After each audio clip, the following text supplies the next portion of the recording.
Bonsoir et bienvenue dans Culturel. Je suis ravie de vous retrouver pour vous parler de toute l'actualité culturelle en Sarthe. Et il y en a beaucoup en ce moment. Le soleil tarde à venir, mais pas la programmation culturelle. Il y en a pour tous les goûts, un peu partout. On va parler de Opus ce dimanche 9 juin à Fillé-sur-Sarthe, sur l'île Moulinsart.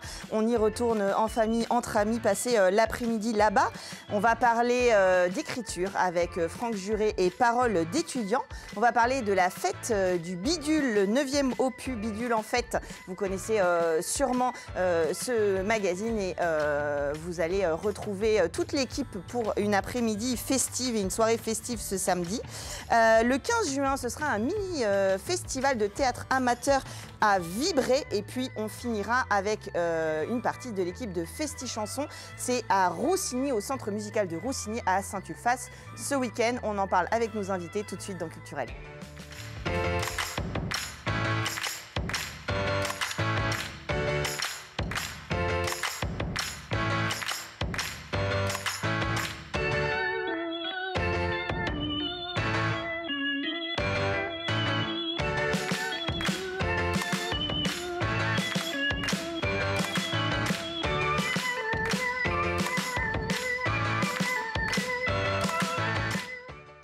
Ce dimanche, donc 9 juin, rendez-vous à Fillé-sur-Sarthe, sur l'île Moulinsart pour l'Opus 2024. Alexandra Boulot, bonsoir.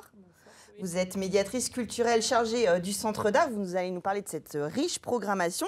Et vous êtes venue avec certains artistes de cette programmation. Anaïs, bonsoir. Bonsoir. Vous êtes plasticienne, vous faites partie du collectif Lourd, qu'on connaît maintenant, que vous venez régulièrement sur le plateau. Et Belabès Fezazi, bonsoir. Vous êtes danseur-interprète de la compagnie La Voix des Mots et vous serez dans le programme, enfin le spectacle Mirage Mariage. C'est bien sûr. Là encore, je l'ai écrit 3 fois parce que Mirage Mariage, ça marche bien. C'est typiquement là-dessus que les... Voilà, c'est ça, exactement. Donc, Opus, ce 9 juin, toute l'après-midi, même dès le midi, on peut venir déjeuner sur l'île avec des activités de 15h à 21h. C'est un temps fort, alors pas de l'ouverture, parce que ça y est, c'est ouvert, mais du lancement estival de l'île Moulinsart. Tout à fait, et puis c'est l'idée aussi de mettre en avant les plasticiens qu'on peut accueillir en aide en résidence de création. On aura 2 artistes exposés cette année au Centre d'Art.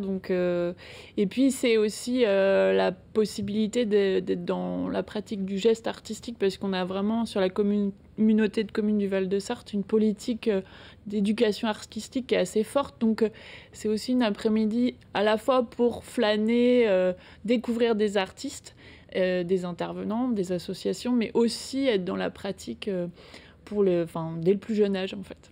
Alors justement, c'est la fin de la première exposition de Myriam Roux, Graines de vie et de pollen. Elle sera présente ce dimanche. Oui, on aura la chance de la rencontrer et de s'initier avec elle au tressage végétal, puisqu'elle est vannière, mais plutôt même plasticienne, tresseuse contemporaine. Et puis il y aura l'artiste à venir qui sera en work in progress pendant 2 semaines et demie à suivre et qui fera un travail vraiment collaboratif, in situ, encore une fois. C'est Edel Truda qui vient avec son âne, qui fait un travail sur le paysage, avec des propositions documentées, réelles ou imaginaires, vraiment ancrées sur le territoire avec les participants. Avec les habitants. C'est marrant de faire venir un animal, ça va bien sur le projet de Fillé de l'île. Anaïs, le collectif Lourd sera présent. Vous allez réaliser des œuvres pareilles en direct ce dimanche? Oui, on va reporter le projet qu'on avait fait l'an dernier. En fait, on va avoir un cube de 2,50 m par 2,50 m. Sinon, ça ne serait pas un cube. Et donc, en fait, on va peindre 3 faces. Il y aura 3 faces qui seront pour les artistes. Et on va faire une face où, en fait, on va avoir les formes et on va inviter le public à venir faire des aplats. Et à participer à la création de la fresque. Voilà. En fait, il y aura la 4e face qui sera exclusivement au public. Et après, nos faces à nous, peut-être qu'ils viendront nous aider. En bas, pas forcément haut parce que c'est un peu plus complexe après. Oui, il ne faut pas, ça devient dangereux après. C'est important ces moments d'échange. Alors déjà, vous êtes un collectif, donc vous aimez échanger évidemment et faire des œuvres collectives ou en tout cas des expositions collectives et de mêler comme ça vos expressions. Et oui. Là, avec le public en plus que vous invitez. Oui, en fait, le collectif Lourd, c'est vraiment, il y a vraiment cette partie créer, montrer et faire participer. Ça fait vraiment partie de nos piliers du collectif. On est plusieurs à être dans l'enseignement aussi. Et je pense que ça fait partie aussi du travail d'artiste de transmettre. Et c'est vrai que quand on fait des fresques ou quand on peint, on a toujours des petites mains qui veulent venir aider. Et c'est aussi l'occasion à Opus. Surtout que c'est un public familial, hein. Il y aura des ateliers pour les enfants. Il y aura même une sonomania, c'est une sieste immersive. C'est ça. Alors c'est le nom du spectacle, en effet. C'est la compagnie Mélodiam Vitae qui vient de Touraine. Et c'est un musicien qui proposera dans des transats sous le tipi de s'installer à 360 degrés. On aura des musiques très douces. On est vraiment dans un petit cocon. Et en plus... à presque les pieds dans l'eau avec la Sarthe qui passe juste derrière nous donc, et le soleil devrait être au rendez-vous. Donc là, ça va être vraiment chouette, quoi. Ça va être un bon moment à passer. Et puis, on a votre spectacle Mirage Mariage, Bellavès Fezazi, de la compagnie La Voix des mots. C'est de la danse, de la voix, du graphisme, en fait. Peu importe, en tout cas, c'est une proposition plurielle, un moment d'échange avec le public. Ça a l'air d'être vraiment intense dans la relation, votre spectacle. Oui, il y a une relation très intense, en effet, entre les deux interprètes, un danseur, une chanteuse, et qui vient traiter qui vient questionner en fait le pouvoir des traditions sur ce qui définit le lien de l'homme à la femme à l'homme. C'est une question qui enfin très tendance, qui est très fréquemment questionnée par le biais des spectacles, par le biais de la littérature et encore d'autres formats. Et on s'y essaie à notre tour. Alors, est-ce que justement le fait d'avoir des expressions différentes qui travaillent ensemble sur le plateau, ça permet de porter des voix différentes? Comment vous avez travaillé en fait entre vos arts qui sont différents et peut-être complémentaires et justement le sujet de l'homme et de la femme? En fait, c'est parce que on a chacun notre identité artistique avec notre média principal. Donc, pour Najwa, le chant, pour ma part, la danse. Et c'était assez facilitant parce que ça donnait l'identité dans le masculin, dans le féminin. Et après, on investit un troisième registre qui est une réalisation graphique qui se fait de manière assez progressive sur les 25-30 minutes de performance. Et le point de rencontre se situe à ce niveau-là, justement. Peut-être qu'il ne faut pas être, entre guillemets, sans aller dans le politique, mais que homme ou que femme. Peut-être que les deux puissent réussir à se rencontrer dans un espace commun. Qu'ils co-construisent. C'est ça. Et puis, justement, la danse a besoin souvent quand même de rythmique, de musique, de chant, et inversement. Donc, les deux s'entremêlent aussi. Justement, chacun a un rôle qui est complémentaire de l'autre ou qui s'enrichit l'un l'autre, peut-être. Pour le coup, je trouve que la comparaison facilite le propos. Le corps, le mouvement a besoin, en effet, dans l'idée principale de musique, d'une mélodie, pour pouvoir bouger, même si on peut le faire dans le silence, mais c'est quand même plus instinctif lorsqu'on a de la musique. Mais la musique n'a pas forcément besoin du corps.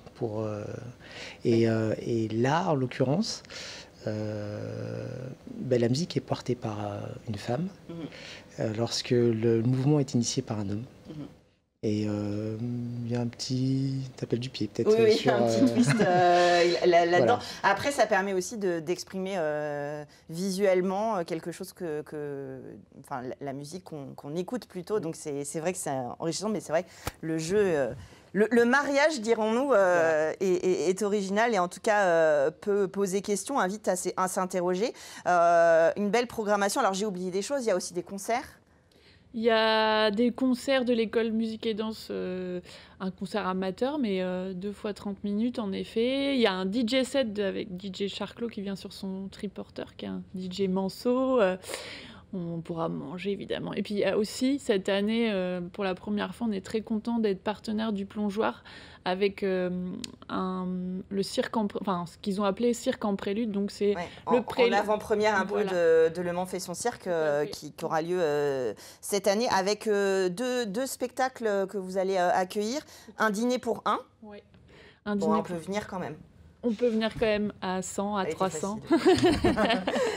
Mais oui, c'est un duo assez burlesque, a priori, un majordome, un service qui se fait en direct, et puis des apparitions assez clownesques entre cette maîtresse de maison qui se fait servir et vice-versa. Enfin, je n'en dis pas plus, je pense qu'on va bien rire. Et puis le deuxième spectacle à 20h, c'est La Boule, donc c'est plutôt un duo acrobatique, danse contemporaine qui s'entremêlent comme ça et qui font des figures très chouettes aussi. Là aussi, à l'image du Plongeoir, un cirque très contemporain, très ouvert aux différents modes d'expression.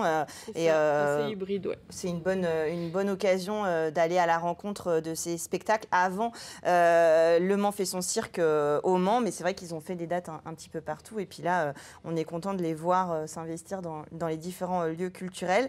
Qu'aurais-je oublié? C'est gratuit, on peut venir, comme je disais, vous pouvez y aller en famille, il y a des programmations à partir de tout âge. Les spectacles sont de 15h à 21h. C'est ça, et puis les ateliers aussi avec plein de stands, plein de propositions qui fourmillent dans tous les sens, donc tout le monde peut s'y retrouver, quoi. De toute façon, je vous invite comme d'habitude à les rejoindre sur les réseaux sociaux et d'aller voir sur le site de l'île de Moulinsart et la programmation de cet opus le 9 juin. C'est ce dimanche 9 juin à partir de 15h à Filliez-sur-Sarthe. Merci à tous les trois d'être venus nous parler de cette belle programmation sur le plateau. Bon opus 2024 donc. Et puis nous, on va parler d'autres programmations pour ce samedi et puis des idées lecture tout de suite dans Culturel.